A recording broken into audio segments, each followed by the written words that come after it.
¿Será que le damos inicio, no? Buenas noches. Angeli, Angie, ¿quién más? No se incorpora más nadie. Todos están los mismos. Ok, les comparto la asistencia.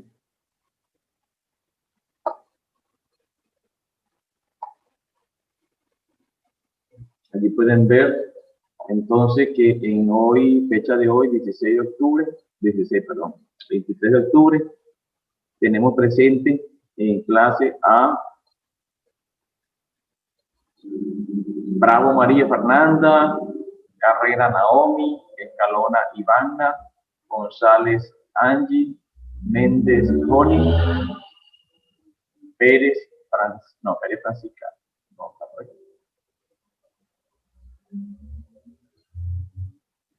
Puinche Rebeca, Chiame María, Ramos Luis, Romero Deinel y Zafón Jesús Alfredo. ¿Eso es correcto? ¿Cómo? ¿Falta alguno de esa lista? Sí, sí, es correcto. Sí, es correcto, ¿no? Sí. Ok. Vamos entonces con la clase de hoy ya. Bueno, quedamos que yo les pasé la tesis con lo de la indexación, la corrección monetaria, los intereses, la definición, clase de intereses y limitaciones legales en la fijación de intereses. Listo. Ahí me están viendo, ¿verdad? Lo que es la indexación o corrección monetaria. Ustedes pudieron más o menos entender, comprender, internalizar lo que es la indexación. ¿Por qué surge la indexación? Y la indexación es común en todas partes, en todos los países, o es solamente aquí en Venezuela.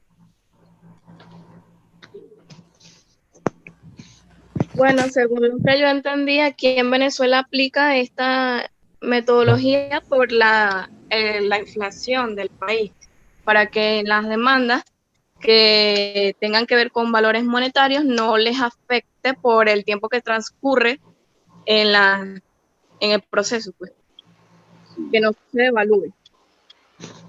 ¿Se aplicará este mismo mecanismo compensatorio económico en Estados Unidos?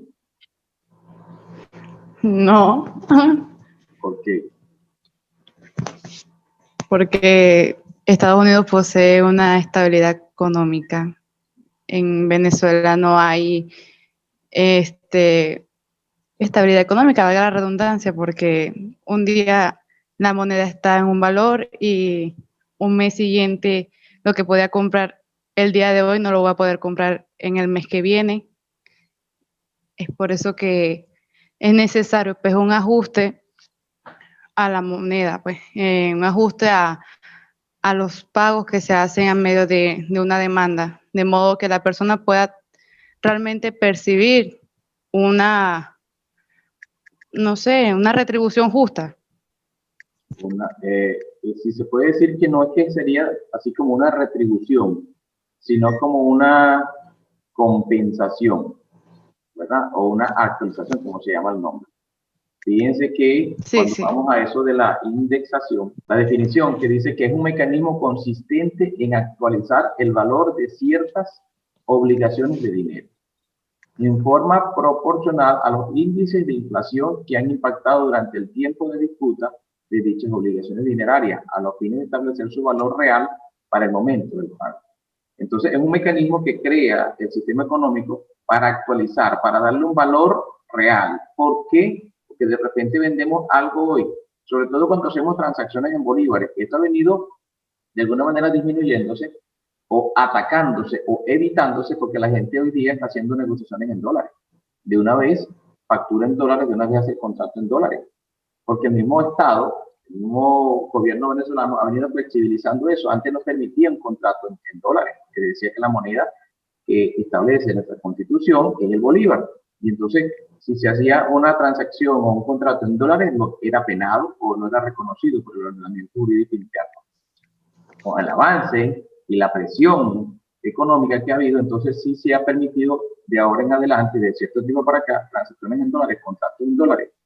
Hay algunas leyes que todavía lo limitan. Por ejemplo, la ley de arrendamiento de vivienda dice expresamente que todos los contratos deben hacerse en la moneda nacional. Y eso ha causado una incomodidad. ¿Por qué?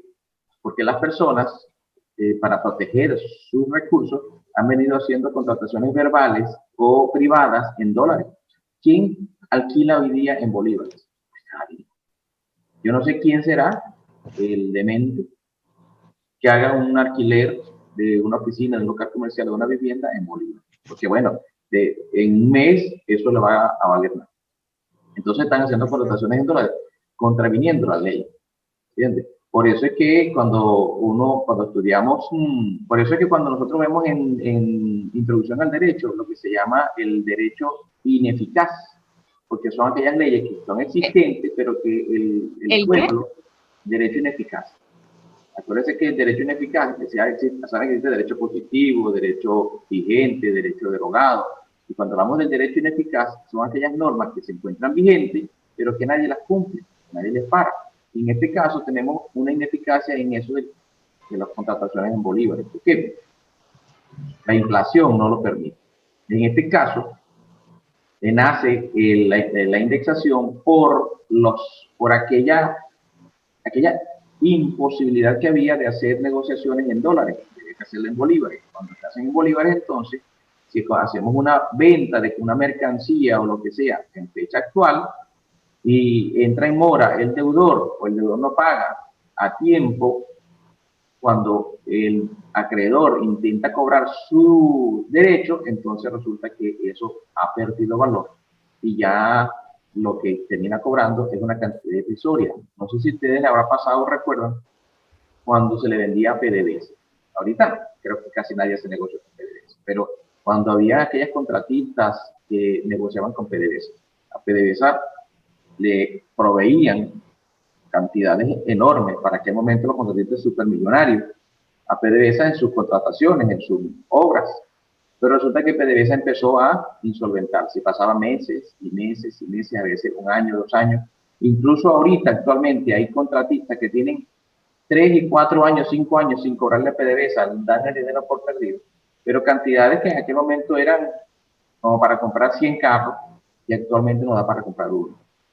Entonces, es injusto que aquel monto que en aquella oportunidad tenía mucho valor, se cobra ahorita la misma cantidad. Entonces, se crea el mecanismo de la indexación. Entonces, actualiza el valor de ciertas obligaciones en dinero en forma proporcional a los índices de inflación. ¿Qué índice se utiliza en Venezuela? Lo que se llama el índice de precio al consumidor o IPC. Por eso le puse este cuadrito aquí en la pantalla, donde habla de que, por ejemplo, para septiembre de 2020, la tasa de variación anual del IPC, o el índice de precio al consumidor en Venezuela, ha sido de 1.813,1%, o sea, 3.639 décimas inferior a la del mes anterior. O sea que supuestamente bajó, pero imagínense 1.813% el índice de precio al consumidor. La inflación acumulada en 2020 iba por 844,1%. Inflación acumulada quiere decir que los precios o la moneda se ha devaluado, ha perdido valor en un 844%. Bueno, es que lo vemos cuando los salarios en Venezuela son $1. $1. ¿Quién puede vivir con $1? Eso es un tema que podríamos pasar horas hablando. Pero lo que quiero decirles, pues, que necesito que comprendan por qué estudiamos en el derecho civil, en el derecho de obligaciones, lo que se llama la indexación. ¿Por qué nos interesa saber en obligaciones acerca de la indexación o corrección monetaria? ¿Alguno tendría la osadía de darme por lo menos una idea de por qué tenemos que tocar este tema en derecho de obligaciones? Bueno, yo creo que por la esencia de la indexación en sí, porque imagínese que usted y yo tengamos un contrato obligándonos y alguna de las partes cumpla y la otra no, y entonces, por ejemplo, yo quiero la devolución de mi dinero porque usted no cumplió su obligación y caemos en un proceso judicial, el cual, si no se toma en cuenta la indexación, me perjudicaría a mí porque el tiempo que transcurra se va a devaluar el monto que yo estoy reclamando. Perfectamente. Acuérdense que cuando estudiamos derecho de obligaciones, estamos hablando de el poder que tiene una persona llamado acreedor sobre una persona llamado deudor para poder atacar su patrimonio a efecto de hacerle cumplir con la obligación. Entonces, si hablamos de obligaciones, estamos hablando de compromisos que hay de un deudor con un acreedor.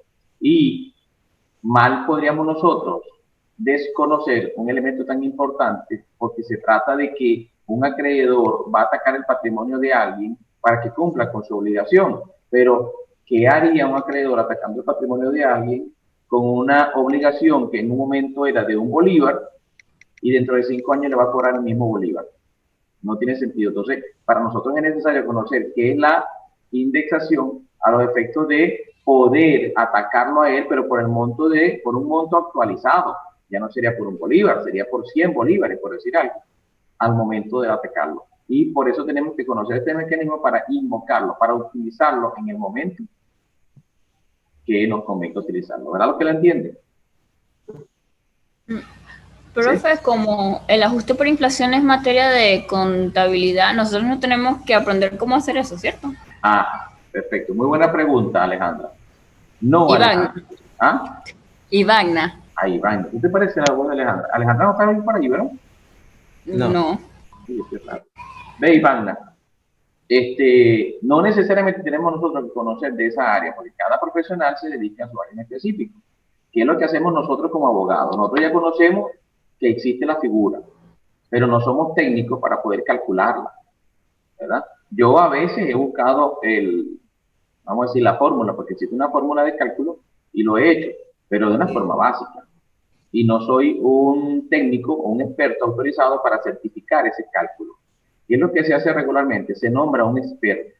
En el momento de la demanda, se solicita al tribunal que nombre un experto en esa área y que haga el cálculo, lo que llaman la experticia complementaria, que haga el cálculo de ese monto y lo consigne en el tribunal. El tribunal entonces recibe esta información hecha por alguien que sabe y está capacitado en el área y entonces ese monto se lo obliga entonces el deudor a cumplirlo, ¿sí?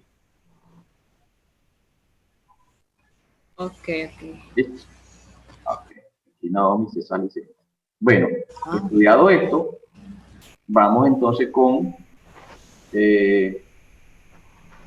lo que dice la Sala de Casación Civil en la sentencia número 517 de fecha 8 de noviembre. Ustedes lo leyeron. Fíjense, ¿por qué citamos esta sentencia? En el pasado, cuando una persona incoaba una demanda judicial ante un tribunal, debía, en el nivel de la demanda, decir al tribunal, pedirle al tribunal que una vez declarado con lugar la demanda, ordene la experticia complementaria a efecto del cálculo de la indexación monetaria. Si la parte demandante no decía eso en el libelo de la demanda, ya después no podía decirlo, ya no podía corregir esa deficiencia. Y por tanto, el juez se consideraba inhabilitado, imposibilitado para realizar esa indexación. ¿Por qué? Porque existe una figura en el derecho procesal civil que se llama la ultrapetita. ¿Okay? ¿Qué es la ultrapetita? Aquella figura o aquella impedimento que tiene el juez de ir más allá de lo que se le ha pedido. El juez debe limitarse en su sentencia o en su decisión a lo que estrictamente la parte demandada está exigiendo. Entonces, si el juez se iba un poco más allá, bien podía la parte demandada oponerse a eso.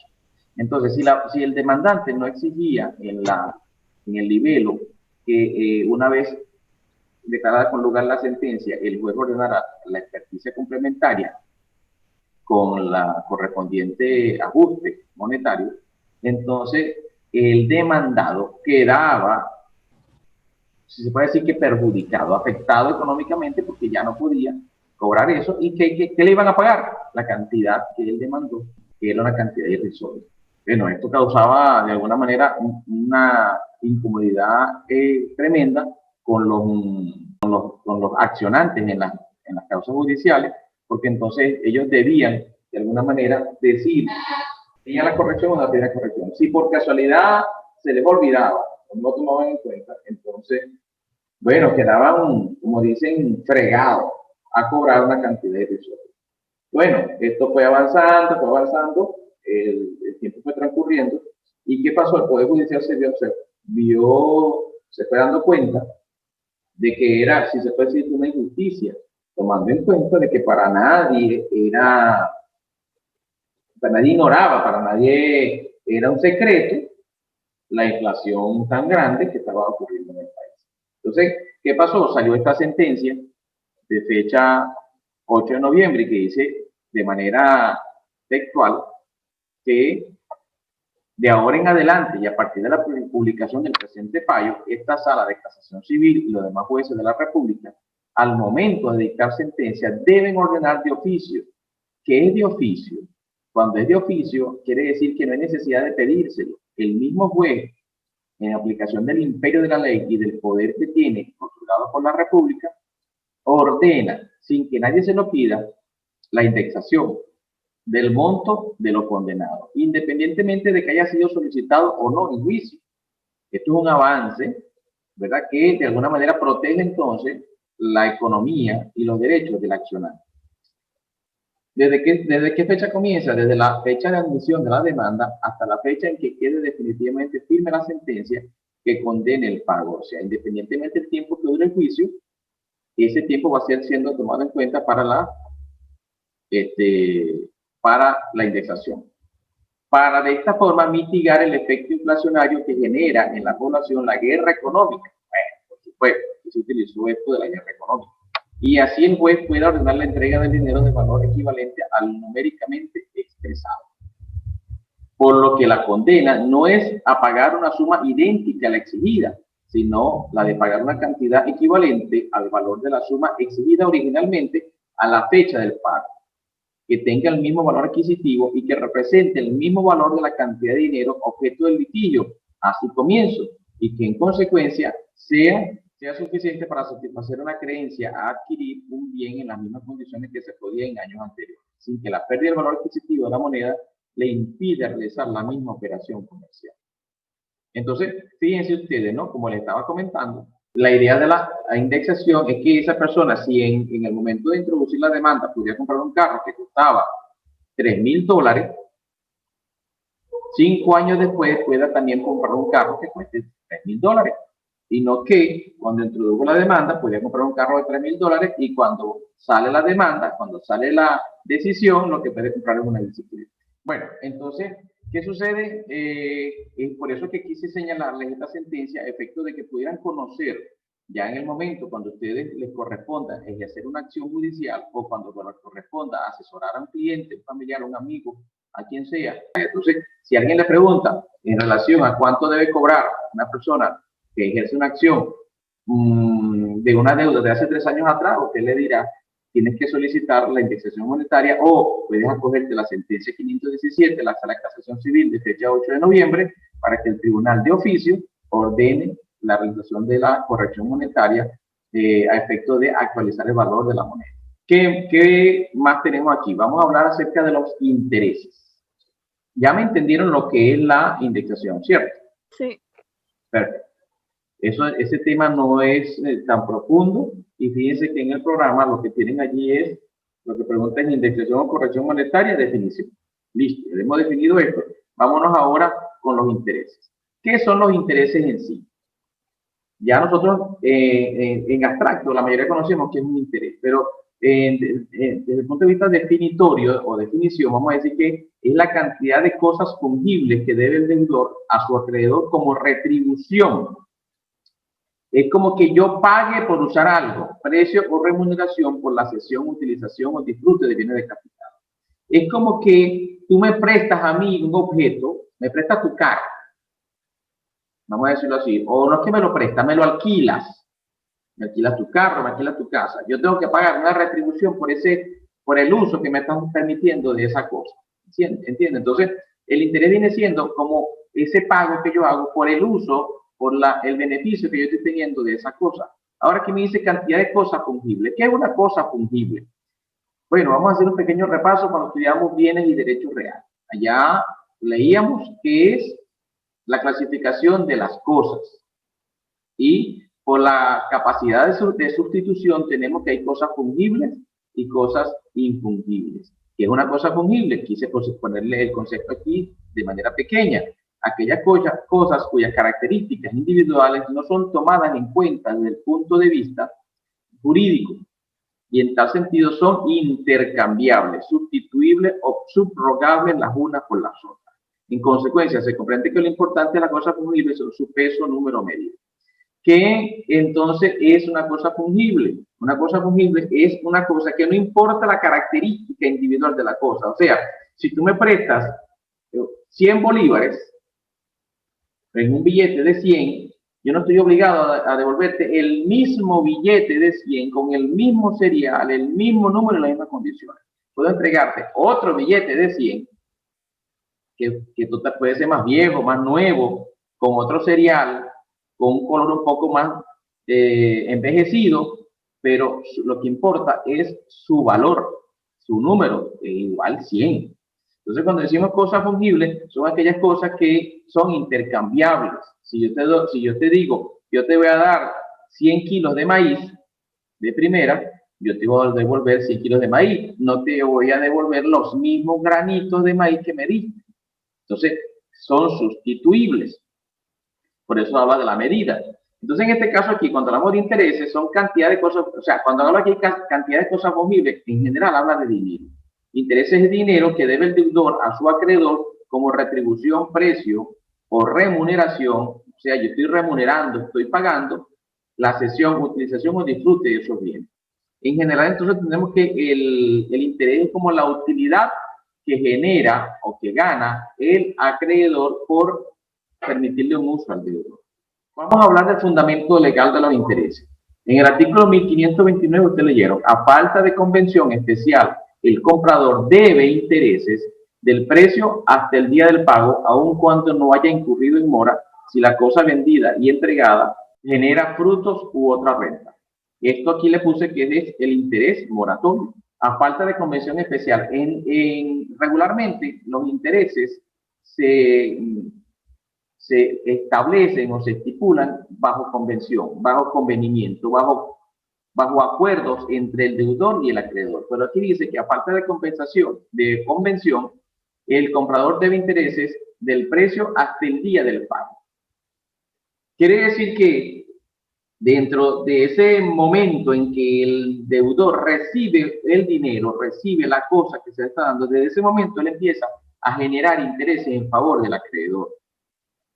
Aun cuando no haya incurrido en mora, si la cosa vendida y entregada genera frutos de intereses.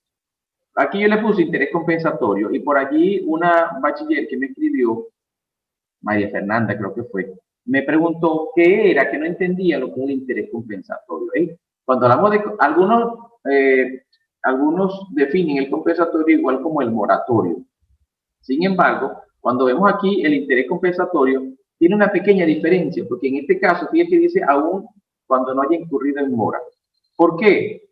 Se da el caso del acreedor que entrega la cosa al deudor, pero el deudor no ha pagado. Ya él empieza a beneficiarse de la cosa, que si se pone a ver, aún no es propiedad porque no lo ha pagado. La obligación del deudor es pagar la cosa y el acreedor es entregarla. En los casos que el acreedor entrega la cosa y el deudor no paga, pero esa cosa genera frutos, produce frutos que están adicionales al valor en sí de la cosa, dice el 1529 que entonces el deudor está en la obligación de pagar intereses por esa ganancia adicional que está teniendo. Por eso es una compensación. El 1277 me dice, a falta de convenio en las obligaciones que tiene por objeto una cantidad de dinero, los daños y perjuicios resultantes del retardo en el cumplimiento consisten siempre en el pago de interés legal, salvo disposiciones especiales. ¿Qué es lo que está diciendo el 1277?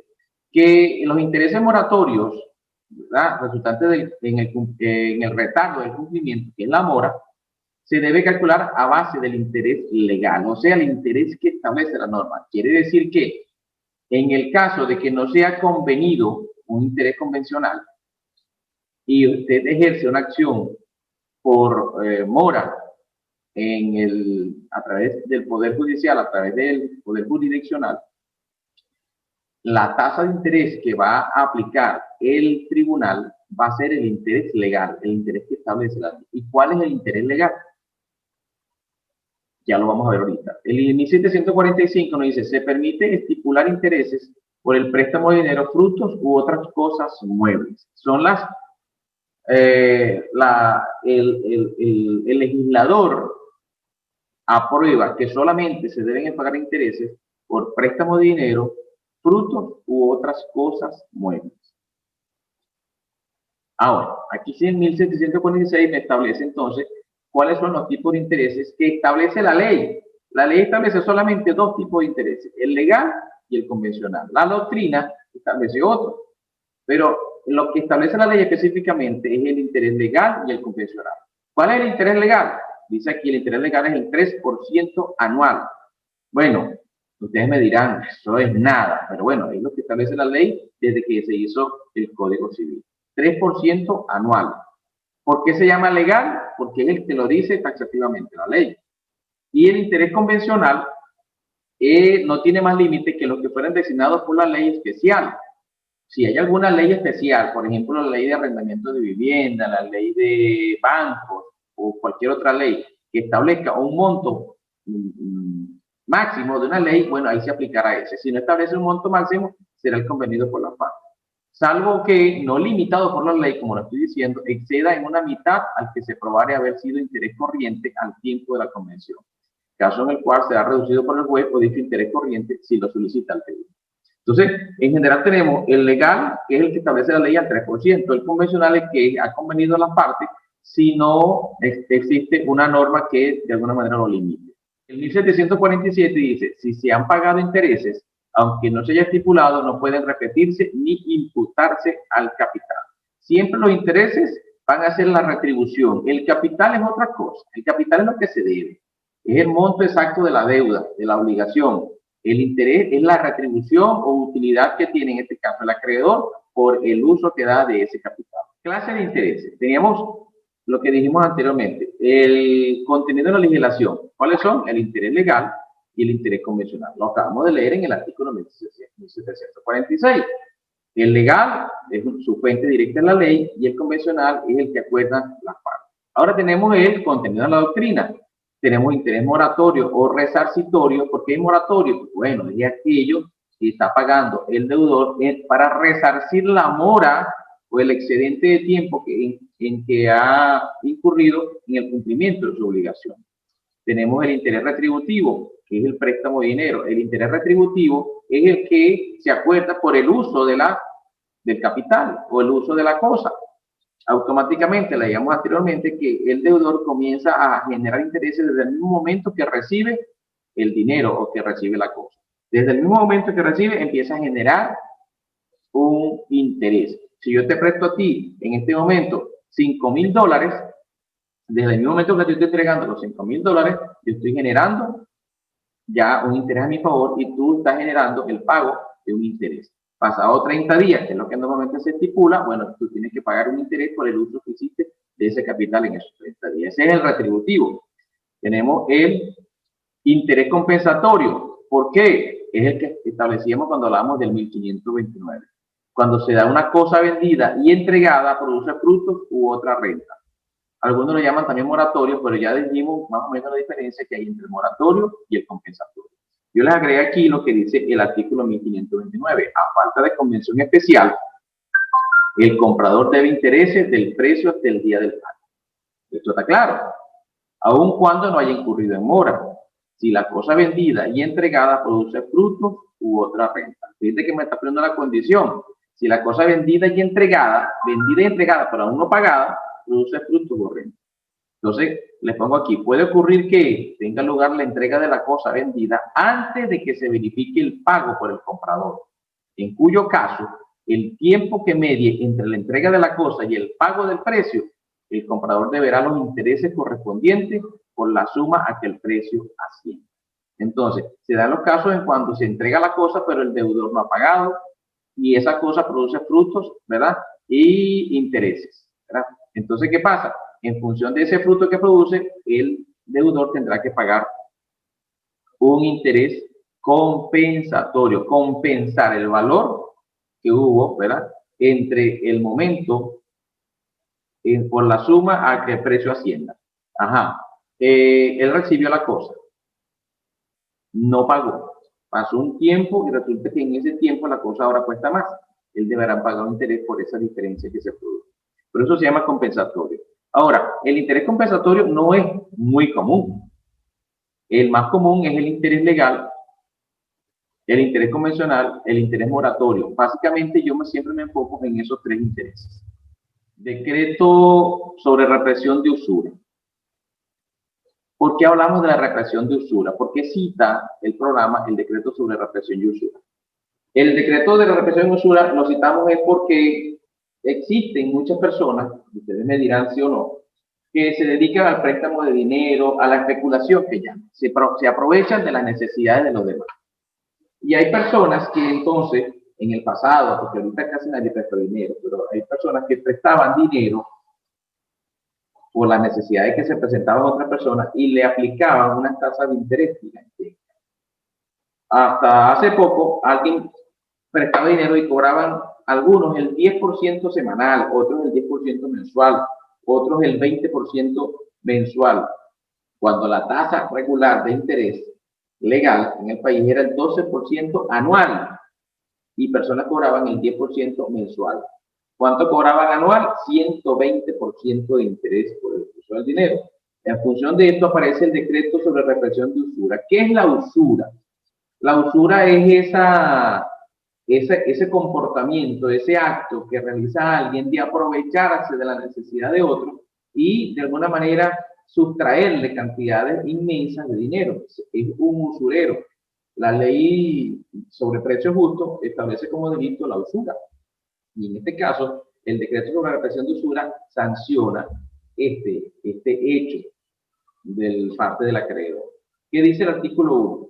Cualquiera que intencionalmente se valga de las necesidades apremiantes de otro para obtener para sí y para un tercero una prestación, cesión, garantía o algo análogo que implique una ventaja o beneficio que, tomando en cuenta las circunstancias concomitantes, resultare notoriamente desproporcionado a la contraprestación o entrega, que por su parte verificar, será castigado con prisión hasta de 2 años o con multa hasta de 10.000 bolívares.